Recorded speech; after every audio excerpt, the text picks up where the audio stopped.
Good morning, everyone. Thanks for watching again. Today we're in Judges chapter 7, and let's not forget what we have studied so far. Remember the pattern of Judges. There is some sort of sin from all the people. Usually in Judges, it is the sin of following false gods. And so God sends judgment, and they are judged for a time at various things. In Gideon's life, the judgment was the Midianites would come in during harvest time, and they would eat all the food and wipe out all the harvest that Israel was growing. And they did this for 7 years, I think. And then once the period of judgment, God would send a savior, so to speak, a judge to save Israel. And so let me double check here. Yep, 7 years. Anyway, and so Gideon is that particular man. So last time in chapter 6, we looked at the call of Gideon, how Gideon was a weak, no name, nobody, least in his clan, least in his father's house, scared. But we saw how God called him out, how God called him a mighty warrior, which is foreshadowing of what Jesus is going to make him. And then how he gives him all these signs, and he says, you are going to be the one to save Israel. And so chapter 7, Gideon has sounded the battle horn and gathered the people together, and they are getting ready to march out and fight against the Midianites who are encamped nearby. But God has some more instructions for Gideon before salvation is going to come. So let's pick up at verse 2. So the Lord said to Gideon, the people with you are too many for me to give the Midianites into your hand, lest Israel boast over me, saying, my own hand has saved me. Now therefore proclaim in the ears of the people, saying, whoever is fearful and trembling, let him return home and hurry away from Mount Gilead. Then 22,000 of the people returned, and 10,000 remained. Okay, so this means 32,000 people showed up to answer the call for war. Now let's skip down really quickly. I want you to see here. Look at verse 12. And the Midianites and the Amalekites and all the people of the east lay along the valley like locusts in abundance, and their camels were without number, as the sand that is on the seashore in abundance. Wow, that's a lot of people. Okay, generous estimates put it at well over, this is hundreds of thousands of people. Okay, so if their camels were without number, okay, there's hundreds of thousands of people, 2, 3, 400,000 people there. And 32,000 Israelites show up to try to cast out, just lowball estimate, 100,000. So right now we have 10,000 people that remain going up against 100,000. Okay, that's 10 on 1. The odds are 10 to 1. Not very good when it comes to fighting a battle. So, but why did God do this? Why is God bringing the number down? He says, lest Israel boast over me. Okay, this reminds us of a verse in the New Testament, Ephesians 2, where it says, right, that for by grace you have been saved, and not of your works, so that no man may boast. It is the gift of God. All right, so God is the one who gives salvation. Okay, and if he wanted to make sure that no Israelite could boast, saying, "Oh, look what us." It's still 10-1 odds. Okay, it's not good at all. But you can kind of think, oh, maybe by chance, if Israel's really good warriors and the Midianites are really terrible, then maybe they could win that battle. Maybe, but God's wanting to make sure. All right, I'm about to show you. There's no possible way anybody could do this but me. Okay, nobody's going to be able to boast about this battle. Not a single person. And so look at verse 4. And the Lord said to Gideon, "The people are still too many. All right, take them down to the water." And he gives them this kind of weird test. The people who, scoop it up with their hands and lap with their tongue, or the ones that kneel down and bend over. I don't think there's anything special with the way the people drank. One way is right and one way is wrong. I don't think that. I think it was just kind of all right, look, take the people that are doing this, the people that are doing that can go home. So the number who lapped, putting their hands to their mouths, was 300 men, but all the rest of the people knelt down to drink water. Verse 7, and the Lord said to Gideon, with the 300 men who lapped, I will save you and give Midianites into your hands. Who? I will save you. So God is saying, I'm going to do this with these 300 people. I'm going to make the impossible possible with 300 people. All right, going up against hundreds of thousands, by the way. Okay. Verse 9, we have another example of grace and mercy from God to Gideon. So remember in chapter 6, we're kind of described, Gideon is described kind of as this weak, this scared, not really sure. He keeps asking God, are you really going to save Israel through my hands? Show me, show me, show me. And so Gideon is not quite the mighty man of valor that God is going to make him yet.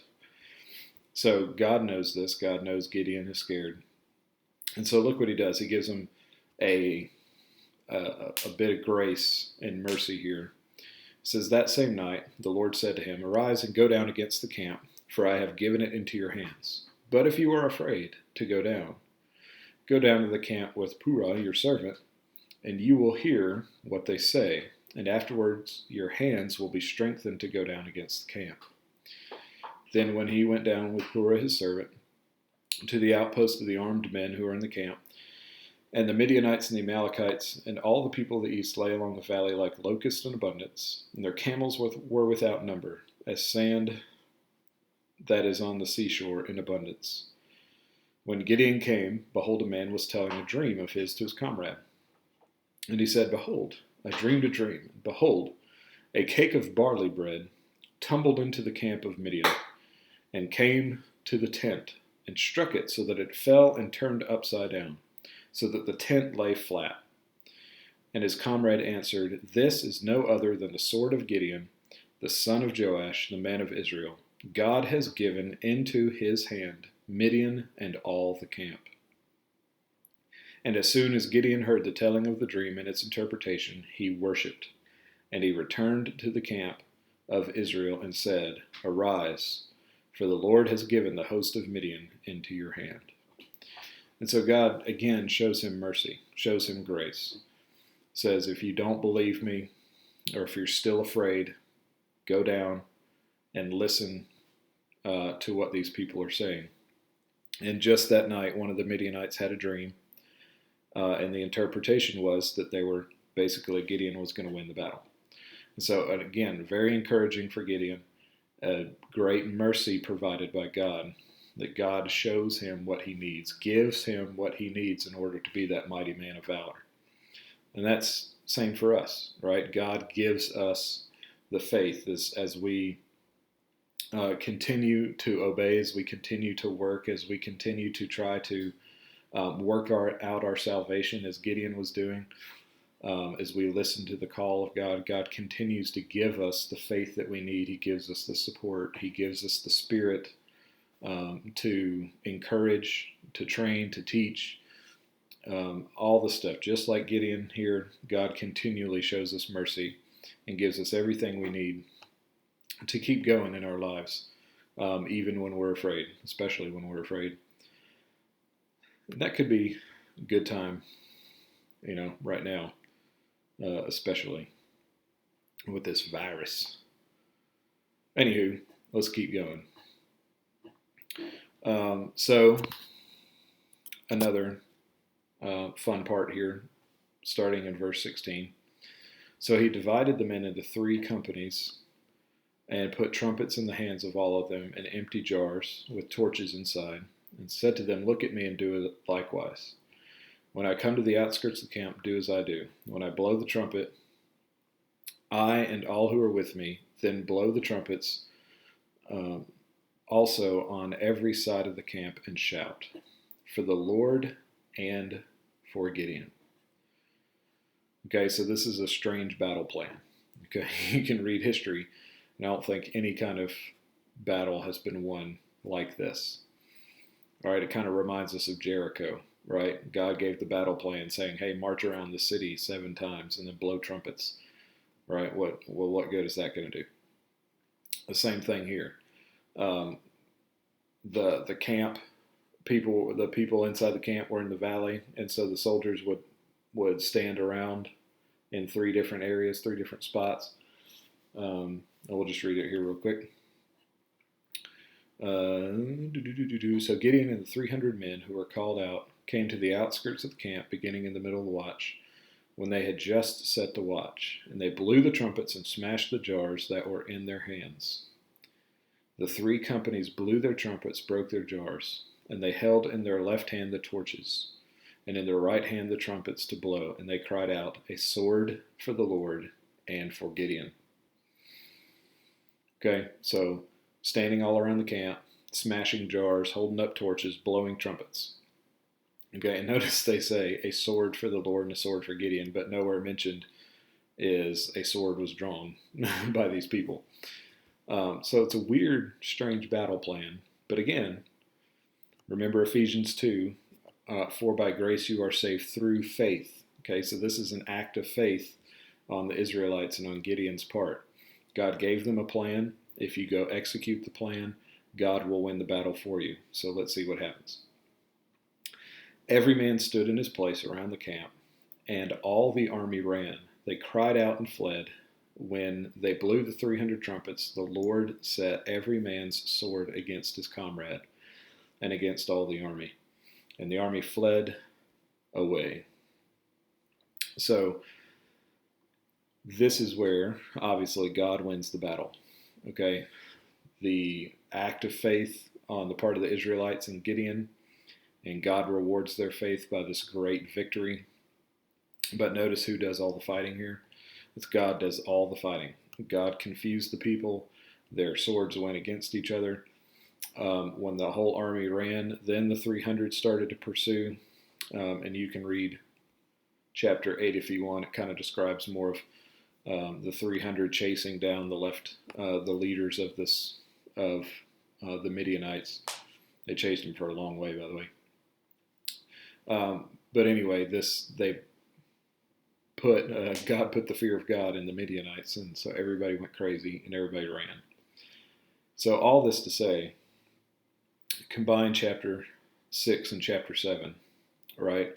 God called Gideon, you could say, into salvation, okay? Gave him faith and assurance, and in turn, Gideon obeyed. And because through his obedience, through his faith, God wins a great victory. And who did all the work, right? It was God did all the work. God even gave Gideon the faith that he needed to take the next step, to take the next step, to take the next step. So God did all the work in this salvation, and Gideon was just there. God just required him to, all right, I'm going to give you a little bit more. I'm going to give you a little bit more. Obey. But I'm going to give you what you need in order to actually do that. So think about now, today, being Easter Sunday. So we celebrated all week, at least at my house and probably yours as well. We've been talking about Easter, been kind of going through the story, Jesus coming in, Jesus dying on the cross, being buried, and today we're celebrating his resurrection. Think about that battle that Jesus just fought for us, right? Where were we? Where were we? If we were even there, we would probably be the ones yelling, "Crucify him." We would be the ones, well, as the song, oh, this is embarrassing. I should have looked that up. Anyway, there's a song out there that says, it was my sin that held him there on the cross. And that's exactly it. It was our sin that Jesus died for. As he came to live the life we couldn't do, right? He obeyed completely.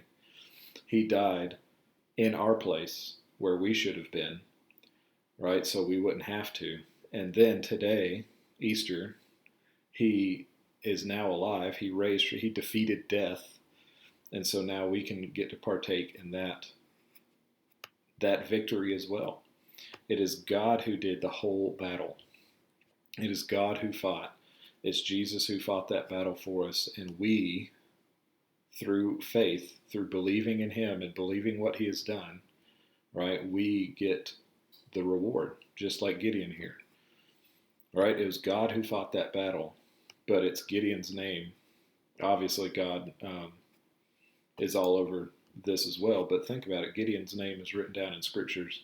Anytime anybody reads Judges 6, 7, or 8, you mention Gideon. Gideon's mentioned in the Hall of Faith in Hebrews 11. So think about that reward that Gideon got through God's victory, right? And this same for us. We get this immeasurable reward through Jesus' victory. And it's just based on our faith. It's based on our belief. And so as Gideon believed, and as God continued to help him believe, all right, now we're going through our life, and God continues to help us believe. God continues to give us the things we need in order to be strengthened every day. And the victory is waiting for us. Through Jesus' work on the cross, through his resurrection, the victory is now ours through him because of his great grace and mercy. And that's what Judges is all about, is the mercy of God given to us so that we can have the victory. So I hope you all have a wonderful Easter. We will talk to you again very soon. Thanks for watching.